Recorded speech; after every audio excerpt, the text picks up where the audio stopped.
10, 9, 8, 7, 6, 5, 4, 3, 2, 1. All systems go. You're listening to Sudbury News Talk. I want to show you something. Stand by. On the morning shift. Anything Could happen. Sudbury News Talk on the morning shift.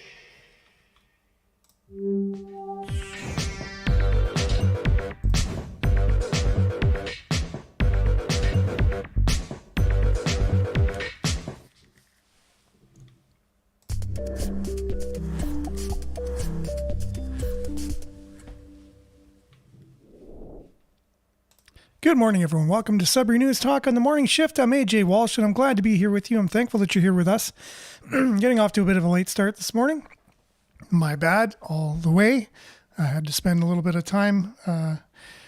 My meditation took a little bit longer this morning, and it was much needed. And I'm glad that I did it, but I guess it just makes for a shorter show. We're live on CKLU 96.7 FM in the morning.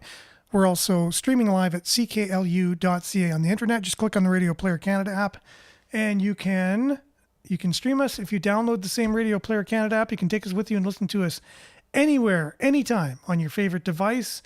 We're also streaming live at facebook.com/Sudbury News, youtube.com/Sudbury News. So make sure to like, share, subscribe, follow the channel and the page. Mainly, comment. We'll do our best to get your comments up on the screen for those watching, read for those listening. Now, today we will be found, as usual, on demand after those, after the live on those two platforms, along with x.com/Sudbury News and youtube.com/Sudbury News. So you can check those two out. Now, Facebook, my main Facebook is acting a little differently this morning, so I'm not sure what's going on with that behind the scenes, but that's the way that it goes.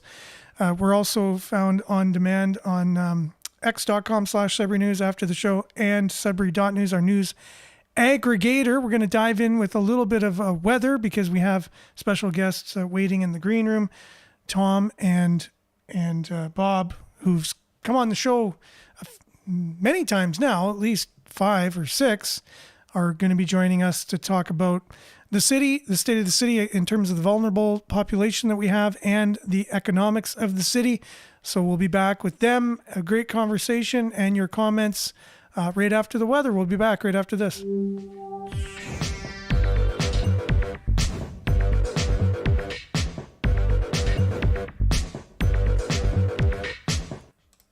And as usual, Sudbury weather brought to you by sudburyweather.ca. Currently, it is 10 degrees out there. There is a mist, and today we can expect it to be cloudy and then becoming a mix of sun and cloud in the afternoon. Wind will be moderate, high of 19, and the UV index will be 5 or moderate. Then tonight, clear. Fog patches developing overnight or after midnight, and wind will still be moderate. And then low of 6 tonight. Low of 6. That's the coolest we've seen it all summer. Wednesday, August 27th, will be a mix of sun and cloud, fog patches dissipating in the morning, high of 20, and the low overnight for tomorrow night will be 10. So there you go. And then Thursday, we got a 60% chance of showers with a high of 17. Friday, 20 degrees with a mix of sun and cloud, along with Saturday, same thing. Same thing on Sunday, only 1 degree warmer, and then 1 degree warmer than that, with a mix of sun and cloud on Monday. That's your long-range forecast, and that's your Sudbury weather brought to you by sudburyweather.ca. We'll be back with Tom and Bob and a conversation with y'all about the state of our city when we come back right after this. Stay tuned. It's going to be a great show, I promise. Earn your money back.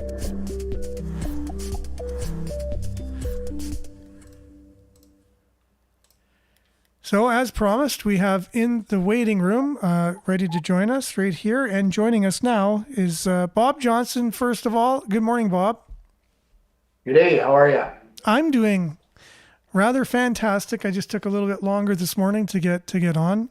I apologize for that. It'll truncate our conversation a little bit, but I'm sure we can power pack it with all kinds of stuff this morning. So if we want to start with yourself, usually we talk about, how things are going, downtown and with our vulnerable population in the city. I know that you've had a campaign that you've just launched recently where you're talking with a lot of these people, and just wondering how everything's going with that. The conversations with the story of your shoes is going well. I'm finding a lot of people are dealing with mental health, and there's no other way to turn except for the addictions, and that's due to the lack of help, the lack of waiting, the frustration, the family breakdown, and so on.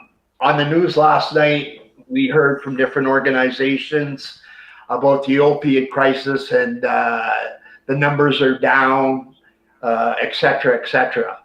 Well, number one, I'd really like to know the numbers, and they should be shared with the public. And number two, opiates are opiates, but what about the other drugs of choice?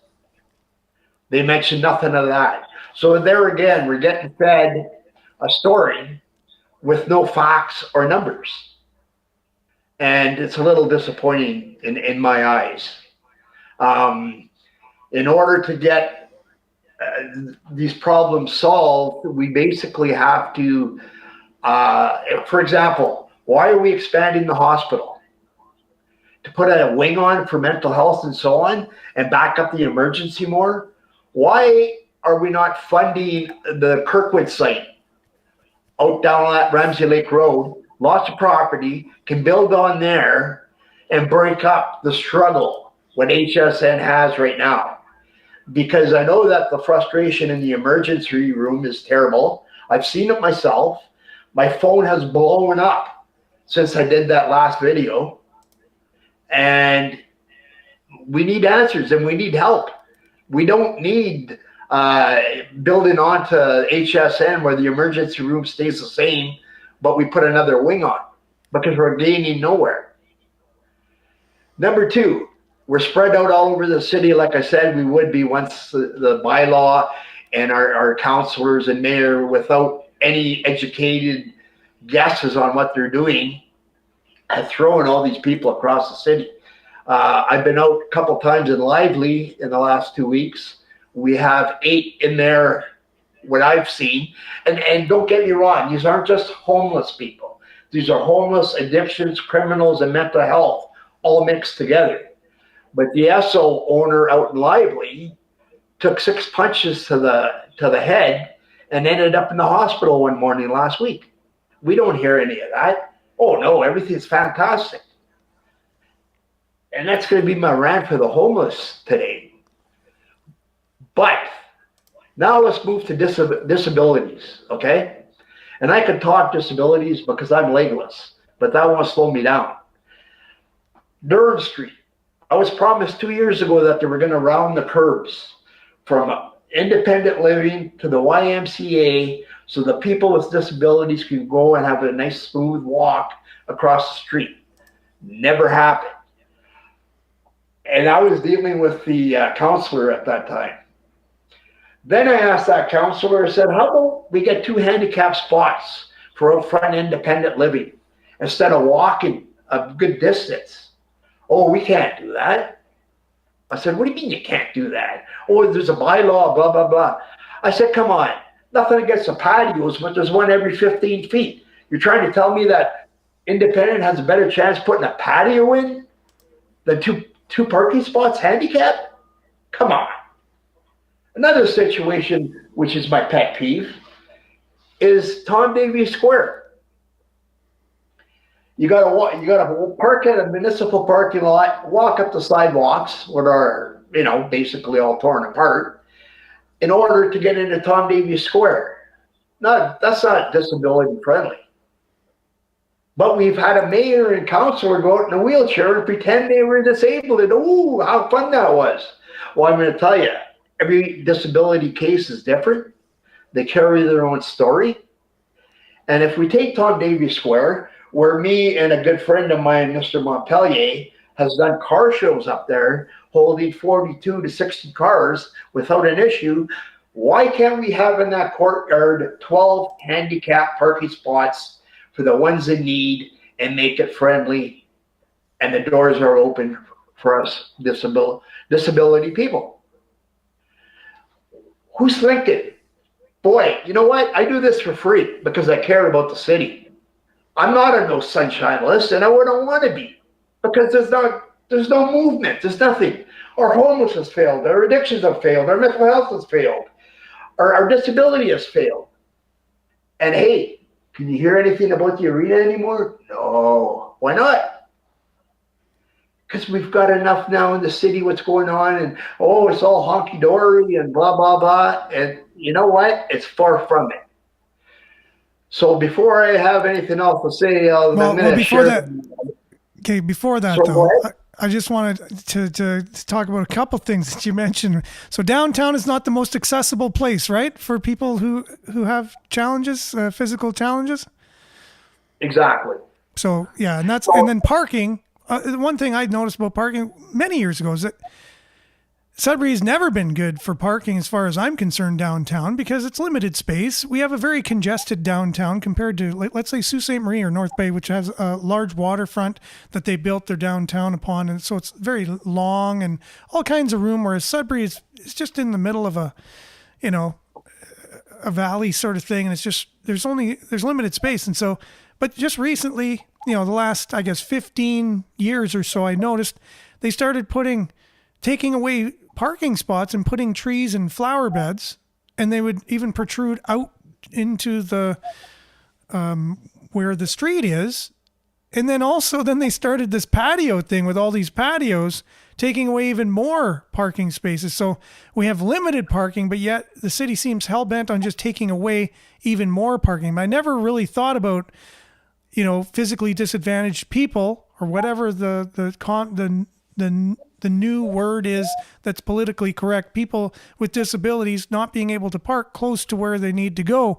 So just that alone is a huge issue if we want to be an accessible city. So thanks for pointing that out, Bob. And then I also wanted to know what did you hear about the hospital? Are they trying to expand mental health facilities? Is that the reason? Or do we just know what I know is that they just bought the land from the Idlewild and they're just going to expand and we're not sure what they're going to do?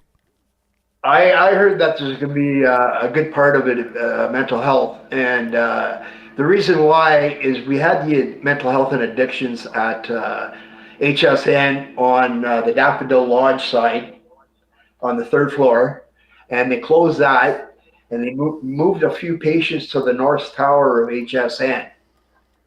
Okay. And yeah, it's full. It's totally full. And I don't understand why they wouldn't be dealing with the problem and the solution instead of another, let's build, let's buy, let's build. The emergency room, doctors, etc., are always full. Okay? So now you're going to put another wing on? What's it going to be, like the deli at a grocery store? Pick a number, please. Well, it is already. It is like that. That's what it is. It's, you just wait and wait and wait. And when your name is called, it's like a number. They might as well have a number system. It's the same thing. But I'm thinking they'd probably expand. If they're expanding the hospital, they could expand the emergency room too. We don't know what the plans are with the hospital, right? So they might very well even be expanding the emergency if they expand the hospital as well. So we don't know this at this point.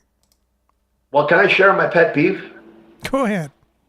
Okay. About 15 years ago, I mentioned that the Memorial Hospital site should be open with the Emerge for kids under 12 and seniors over 65.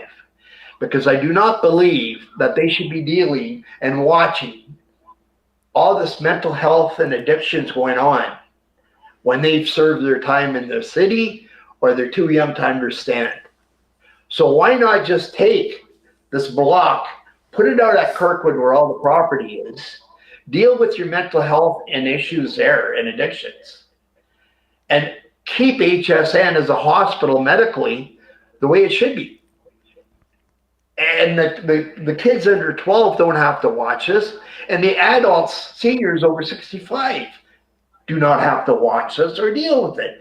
For example, even downtown right now at the dentist office on the corner of Durham and Elgin, okay? Book an appointment. They got to let you in the building because the door's locked. And then they'll walk you to your car. What a great service. But why? Safety. Same as the security in the bylaw. There's so much of all these wannabe police officers. They can't put hands on nobody. They can't touch nobody. So why don't we take all that funding and hand it over to the police? Like, I don't understand anymore. And it's getting so frustrated sitting back and watching in the city. I'm speechless. Well, thanks, Bob, for that. We definitely know you're passionate. That's definitely not debated. You're definitely passionate about what you do, and thank you for that, and thanks for sharing. And I want to hear more of the stories that you're accumulating from those that are affected most by, addictions and mental health and everything downtown, as well as you get these stories coming in. I saw one of them, a friend of mine, Ronald Chiasson. You interviewed him, and he has a issue with his daughter who unfortunately chose to take her own life. But his argument is that she was coerced into doing that, and then he's looking for justice for that particular element of that situation. And so. Yeah, I've seen that, but I haven't really seen too many other ones. So the more you could do to publicize those stories would be really great. And then we can even share them on this show as well. So thanks for doing that. Thank you. And the only other thing I want to say about the disability parking and parking downtown is if you go and take a ride where the arena is supposed to be going, it's full of cars. But they're going to build this arena with no parking. Yeah, so what are we doing? That's incredible to me. Like the idea of an arena with no parking is just like, I don't know what analogy or to make with that, but it's just not doable. So we don't even have with the less seating we have with the old arena now, we don't even have enough parking to fill that, to get enough people to come down to fill that arena, let alone have more seating with the same amount of parking. How are we expecting to fill an even bigger arena? Exactly. Parking is an issue in downtown Sudbury. I don't know why it's not admitted. I've even heard councillors say we have plenty parking and you can just park in all the neighborhoods and things like that and just walk. Now, and to your point, with people with accessibility challenges, that's not an option. You can't walk, a mile in the winter or even in the summer for that matter, if you have physical challenges and go see a game. So anyways, thanks again, Bob, for that. I really appreciate you and all you do. Okay, thank you. And everybody have a great day. Here's Tom Price. So here's Tom. We're going to be talking economics, and I have a silly video to play at some point. You sent out, first of all, Tom, how you doing today? I'm doing great. And you? I'm doing rather well. So I was a little concerned about your introduction there. Did you say you had trouble with your medications or meditations? I appreciate the humor. So I was taking a little bit longer meditating this morning, not medicating. Oh, yes. okay. Thanks. Just in case other people heard me say that too. Just to clarify, you sent out a press release the other day, and you shared a National Post story that says, "When trust falls in the forest, can anybody hear?" And it's all about trusting those that are put in positions to govern for us, govern us, I guess. And did you want to speak a little bit about that particular press release that you had the other day? Well, actually, I can speak about it in coincidence with something else I would like to comment after hearing Bob's comments this morning. I've been asked a number of times why Bob and I are on the same radio show. And we have no trust, either of us, as I suspect you don't either, in our current political system and political encumbrance, if you will. Okay. Just the discussion this morning is very clear evidence that no one in this city understands how institutions run and how they grow. Because we didn't elect an institution. We elected a management system for the facilities within the system. But what we've got now is an institution whose prime objectives are to protect the institution and the institution members, not the public. Okay? In that respect, one of the key things that I've found missing in this whole city situation of economics is we have no one in positions of power in this city who understand economics. The economics of the homeless, for example, work by the University of Winnipeg indicates that for every person that is added to the homeless has a cost of $50,000. Okay, that's per year, because that individual is no longer a productive citizen economically. We're having to take care of him. He's not having to take care of anybody, or she. Okay, add to that, the University of Alberta, their health economics department, established a number of years ago that for every overdose death, you add $200,000 to the economic penalty against the economic health of the city, because you've taken that individual out of the productive job stream as well for life. Now, $200,000 a year, and the last few years we've had close to 30 fatalities per year, times 200,000 is $6 million. Okay, per year that we have pulled out of the productive economy of Greater Sudbury, just in fatalities. I've never thought of that. I've never thought of the economic impact of somebody whose life was taken out of the economic ecosphere, so to speak. I've never even dawned on me. No, and it generally doesn't, because we're more in tune with the humane loss. Mm-hmm. But there's a huge economic loss as well. And those numbers I just quoted you don't include the cost of supporting those people until they do perish, or the homeless until they do either get a job or find a home. So it's well beyond the amount of money that I talked about. Okay?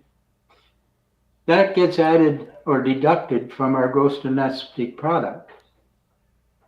At the same time, our city presented GDP, gross domestic product, calculations in both of their, the Fisher or PricewaterhouseCooper and the Brisbane Brook Bainin reports for the event center that indicated a very positive gross domestic product addition. Those entire calculations were garbage. They were calculated wrong. And in 2022, the report I sent you from The Economist, the Journal of Economic Surveys, indicates just how wrong those claims are. Okay? Until we can recognize that every action we take has an economic impact, or don't take when it should be, until we recognize that, where are we heading? Well, we're building an arena for 1,100 additional seats. That's twice the number of homeless that we have in the city right now, according to the numbers I saw, over 500. Okay?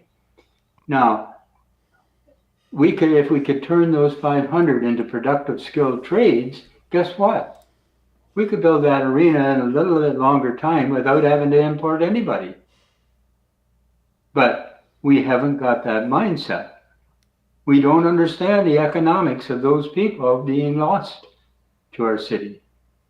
And they are lost to our city economics and become a burden on those economics. You never hear the city saying how much that's costing us economically, have you? Well, again, I don't think that's in the common psyche of anyone other than a very limited amount of people, maybe like yourself or a few other people. What are the social impacts on a city? How do they translate to the economy? And I don't know. I think we do think in terms of that, but just in terms of what funding we can get to support, and we think if the funding's coming from the province or the federal government or whatever, it's just money, and so there's no real cost to us for this. It's just money that we're going to get in terms of subsidies or whatever. It's the only economic way we think about these particular issues. at least as far as I could have seen. Well, and we're talking about visible money. The money that we get from the federal and provincial governments still comes from us. Exactly. No, that's exactly right. Okay, so that's a cost to us socially in this city. And that has a huge social impact. And they also left out the social impact of greenhouse gas emissions. Yes. So who's looking after the economics of the city? I mean, that report that I sent out to a number of people on the survey of economic studies, that report has been available since 2022. How many people in our economics portion of the city management have ever heard of it even? Yeah, no, for sure. Now watch this, Tom. I got a bit of a humorous little clip here, little video clip I want to watch here. It explains the world's economy, and it's a couple aliens just chatting about the world and how it's set up this system, this economy. Anyways, I think it's rather funny and humorous, so thought I'd just share it with you. These aliens right here, they seem to understand the absurdity of debt more than most humans. Listen to this Instagram clip. Want to know what I found out the other day? What did you find out the other day? Did you know the entire Earth is $315 trillion in debt? Whoa. Yeah. What? Who do they owe money to? Bro, who are they getting money from? It blows my mind that first off, you have everything on the planet here to live for free. You literally have everything you need. And then you invent a system that creates a deterioration of your own resources. You created a store of value that's literally storing less and less value every day. Every day. And you're increasing your technology, and yet somehow you still owe money to someone, and it's $315 trillion. There's not enough paper to print that much cash. What are they doing? Dude, Earth is like the worst meme coin. It's the worst. It got rugged. Man, we are absurd. We use money we don't have to buy things we don't need, to impress people we will never even meet. And for some reason, we call that success. These aliens right here, they seem to understand the absurdity of debt. So I thought of you this morning for some reason when I saw that. I just thought I would share that. Unfortunately, it's true. I know.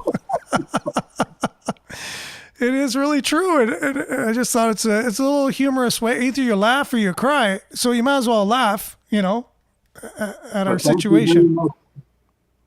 I'm glad I was on your mind.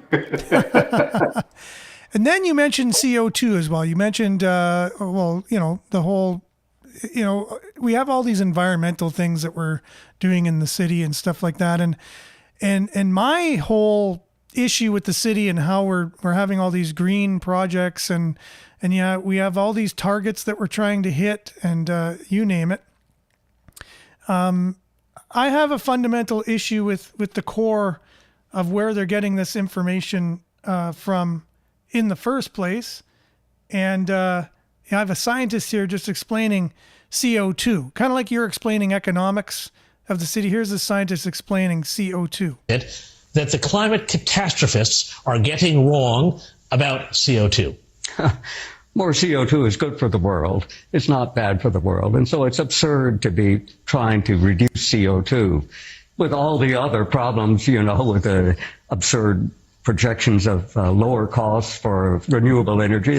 It's clearly a lie. It's not true. And explain to us how is, in your opinion, as a Princeton professor and climate scientist and physicist, how is CO2 good for the world?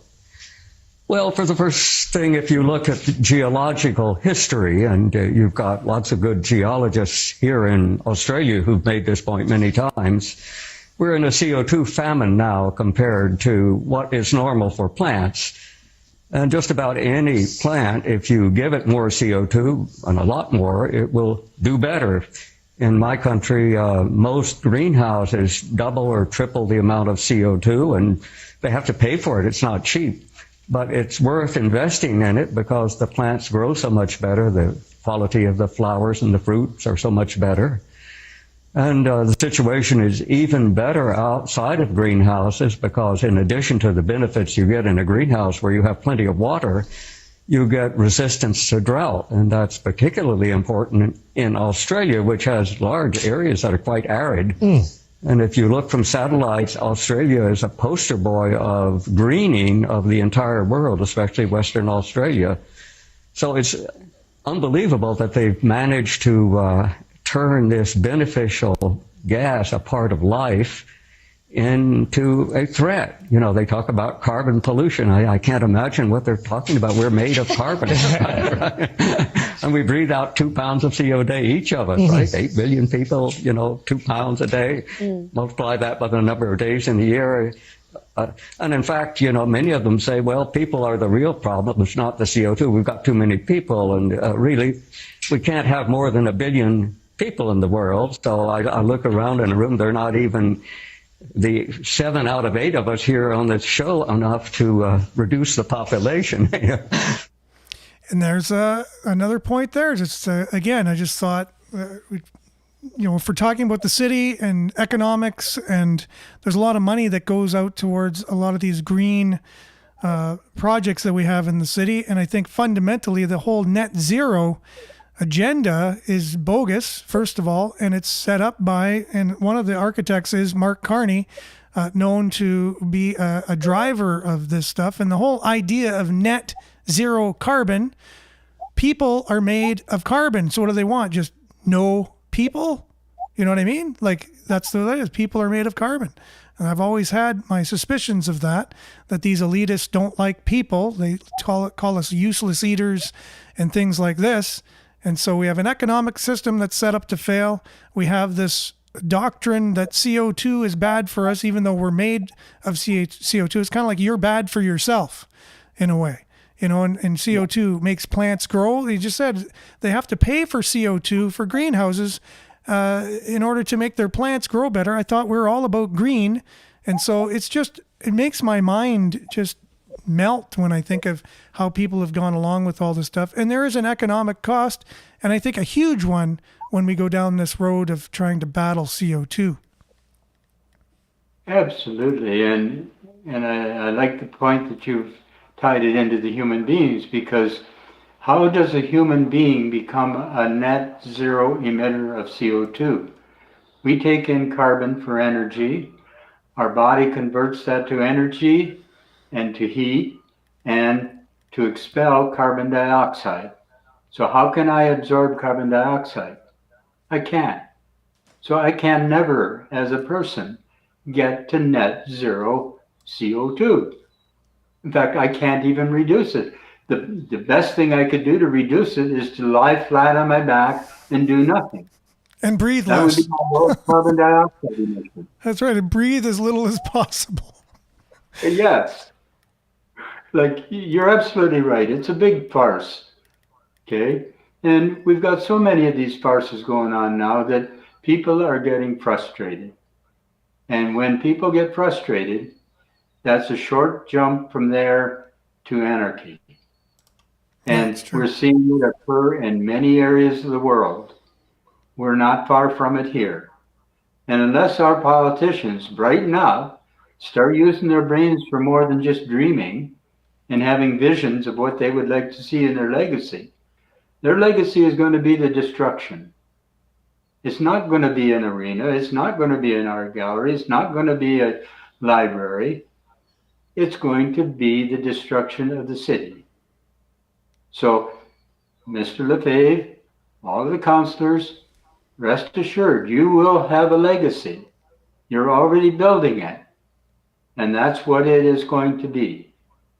And if I have anything to say about it, I'll even highlight it for you.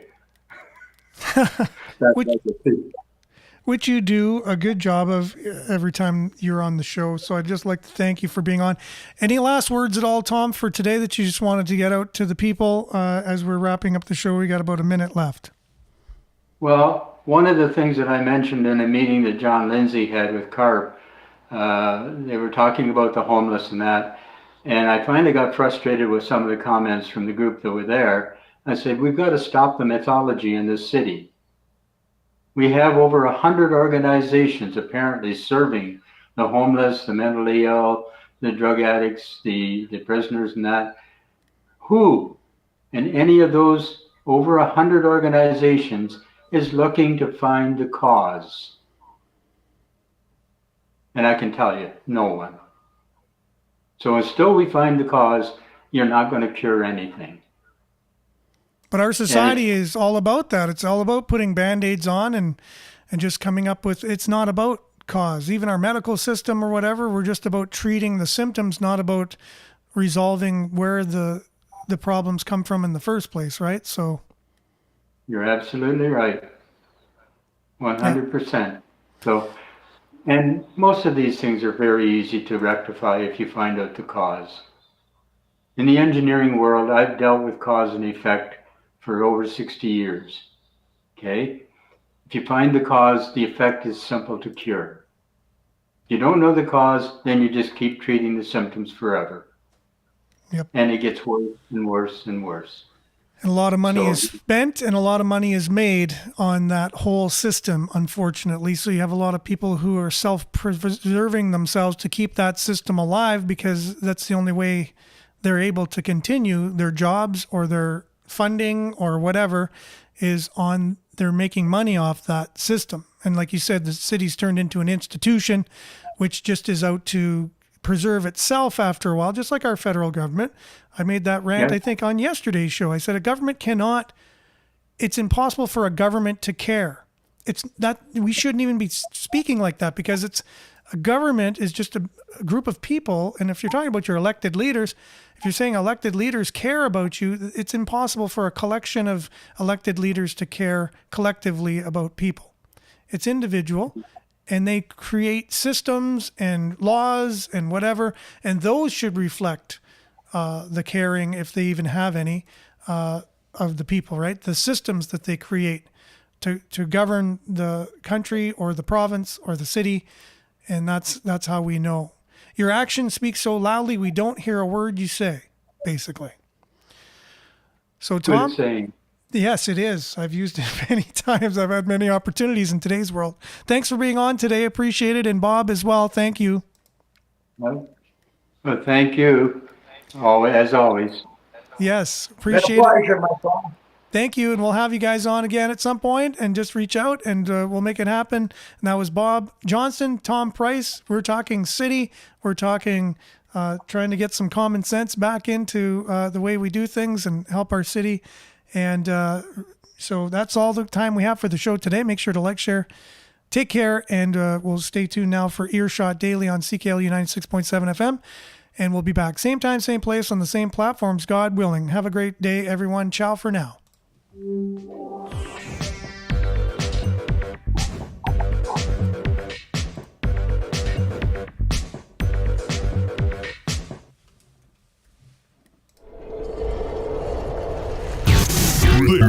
This is Sudbury News Talk on the morning shift.